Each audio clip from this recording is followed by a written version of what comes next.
मंत्री गुलाबराव पाटील यांच्या पाळधी गावात 2 गटांमध्ये राडा झाल्याची घटना घडली। समाजकंटकांकडून काही दुकानांची जाळपोळ आणि तोडफोड सुद्धा करण्यात आली। राड्यानंतर गावामध्ये तणावपूर्ण शांतता पाहायला मिळते। उद्या सकाळपर्यंत गावामध्ये संचारबंदी लागू करण्यात आली आहे। पाळधी पोलीस स्टेशनमध्ये 20 ते 25 जणांविरोधात गुन्हाही दाखल झालाय। मंत्री गुलाबराव पाटील यांच्या चालकानं हॉर्न वाजवल्याच्या रागातून हा राडा झाला। शिवसैनिक आणि गावातील तरुणांमध्ये वाद झाल्याचं पाहायला मिळालं। आपण ही सध्या दृश्य पाहतोय। रात्री हा राडा झालेला होता। आज सध्या तणावाचं वातावरण त्यानंतर पसरलेलं होतं। सध्या शांतता या ठिकाणी पाहायला मिळते। गुलाबराव पाटील यांच्या चालकानं हॉर्न वाजवला आणि त्याच्या रागातून हा राडा झाला। काही ठिकाणी जाळपोळ झाली आणि जाळपोळीची घटना ही कैद झालेली आहे। आपण दृश्यांच्या माध्यमातून पाहू शकतो। दुकानं वगैरे फुटलेत। आम्ही आरोपींचा शोध घेतोय। माननीय एसपी साहेब आहेत, आयडीसी साहेब आहेत, डीएसपी साहेब आहेत, आमचं पूर्ण स्टाफ आहे, आरसीपी आहे। सध्या आता गावात शांतता आहे। आमचं बोलणं चालू आहे आणि ज्यांनी हे सगळं केलंय त्यांच्यावर सर्व गुन्हा दाखल होईल आणि कायदेशीर कारवाई होईल। कशामुळे घडलेलं आहे सर, काय कारण आहे त्या संदर्भाने तपास चालू आहे। आम्ही सध्या जरा शांतता करतोय। आता या गावात पूर्ण शांतता झालेली आहे। गावामधल्या परळीमध्ये 2 गटामध्ये राडा झालेला आहे। काय सांगाल अशा प्रकारच्या राड्याच्या घटना ज्या आहेत त्या मोठ्या प्रमाणात? आता ते घटना काय तिथले एसपी तपास करतात किंवा त्याबद्दलचा मी एसपीशी बोलेल। ये कल ही रात को मैंने भी प्रसार माध्यमों के द्वारा ये देखा है।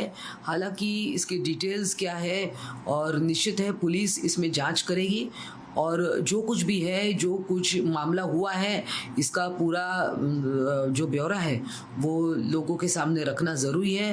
महाराष्ट्र पुलिस सक्षम है इसको हैंडल करने में।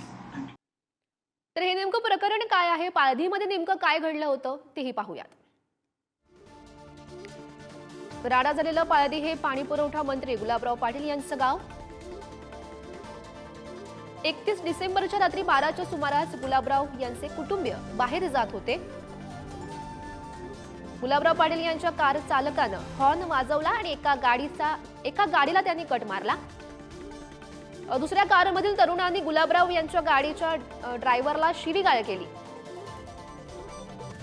त्यानंतर शिवसैनिक आणि पाळधी गावातील तरुणांमध्ये वाद झाला। अचानक संतप्त जमावाकडून दगडफेक ही करण्यात आली। दगडफेकीमध्ये काही जण जखमी झाल्याची माहिती मिळते। काही दुकानांना सुद्धा आग लावण्यात आली। 12 ते 15 दुकानांचं मोठं नुकसानही झालं। पोलिसांना माहिती मिळाल्यानंतर ते घटनास्थळी पोहोचले। दगडफेक आणि आग लावणारे सध्या फरार आहेत।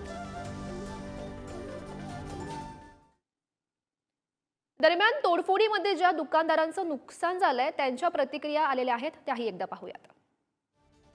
जिस किसी ने भी मेरी दुकान फोड़ा होगा वो सब कैमरे में आए हैं। कैमरे में आने के बाद मतलब उनको वीडियो देख के उठाना चाहिए, मेरी यही रिक्वेस्ट है। कितना नुकसान हुआ है? मेरा कम से कम 3-3.5 लाख रुपए के आसपास नुकसान हुआ है मैडम। क्या बेचते थे आप दुकान में? मेरा दुकान था फ्रिज का, मतलब ऐसा पूरा तोड़ फोड़ करके फेंक दिया है। सब माल बिल भरा हुआ था। सैटरडे को ही मेरे भाई ने माल भरा था 5-1 लाख का। मेरा 20-22-25 लाख का नुकसान हो गया है। हम गरीब लोग हैं, सब गांव को पता है हम कैसे लोग हैं। मेरा भाई भी गरीब है, हमारे को सब गांव पहचानता है। अभी मेरे को कुछ है हमको पता ही नहीं किसने जलाया, क्या जलाया, ये हमको पता ही नहीं। हमको जब सवेरे आए तो हमको पता चला कि हमारा दुकान जल गया। मला 11:30 पौने 12 वाजता फोन आला तर दुकान तुझी बळाली म्हणे।